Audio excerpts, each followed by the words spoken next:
Good. All files in order. Will this hurt? It's just a scan. It'll hurt about as much as getting your picture taken. Indians thought cameras would steal their souls. That's so. Well, let's hope they're wrong. Ready? Say cheese.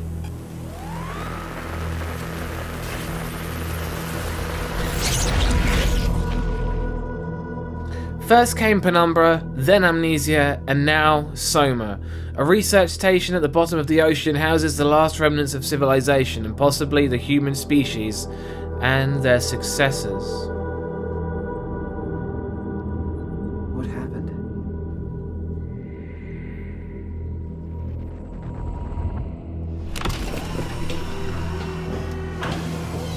Hello? Mr. Mucci?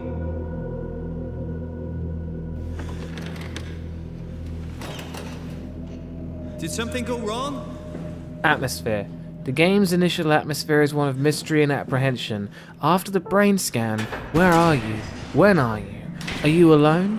The deserted Upsilon station is ripe with robots, diving suits, darkened hallways, harsh cold environments, fluid leaking from the ceiling, and general abandonment.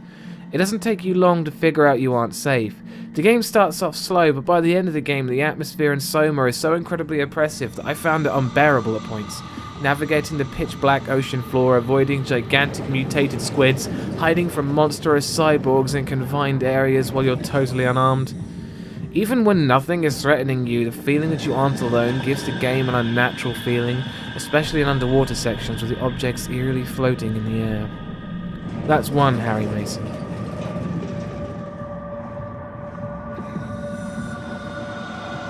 Scares.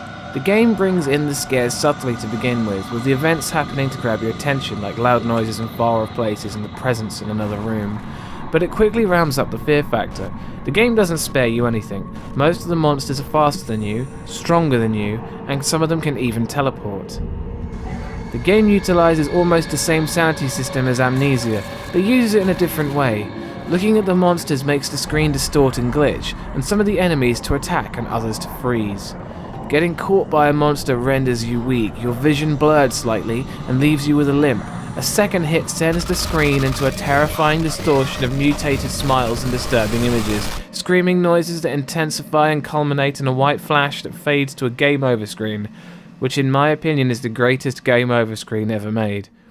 Overall, I don't find this game as scary as Amnesia, but it certainly holds its own, and that's two Harry Masons.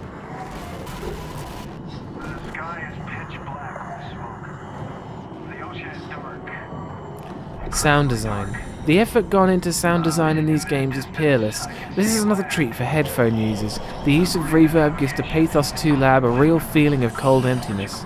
The underwater effects are amazing, and as usual, Frictional Games did a fantastic job with creating eerie music, disturbing sound bits, and horrifying effects.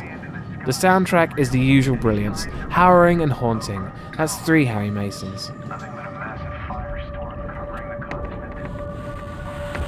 Gore. The enemies of the game are the same breed of unforgettable monstrosities that made Amnesia so unique. Mutated, barely humanoid bipeds with disgusting appearances, sure to make you yell, "What the hell is that?" In other ways, you've got the WoW maintaining the remaining humans by implanting them with structure gel and fusing them to the walls and power supplies. Artificial lungs, body parts, and a thick black structure gel all around the survivors in a sickening mound of human and inhuman. Their suffering seeming endless, good intentions gone horribly wrong. That's four Harry Masons.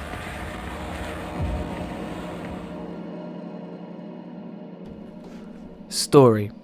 Simon Jarrett is in a car crash in 2015 that kills his co-worker and gives him brain damage.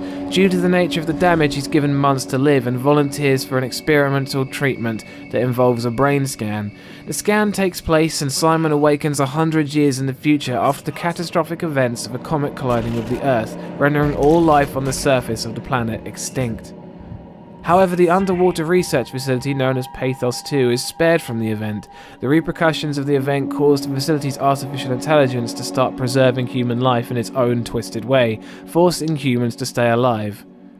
After discovering robots implanted with human intelligence and consciousness around Pathos 2, Simon starts questioning what it means to be human. The story of this game was so interesting, it was as much of a scary concept as the game was itself, but I won't ruin it all for you. Well, this makes the final score 5 out of 5 Harry Masons.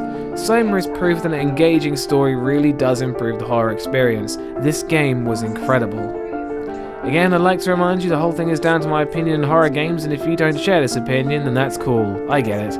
I'd like to point out that whilst I did have to put the controller down for a bit after escaping the diving suit monster in Tau, I did not scream like a banshee or run away from the computer, and I advise you don't either. There'll be more horror reviews in the pipeline, and thanks for watching, and always go and check out Bumps in the Middle of the Night.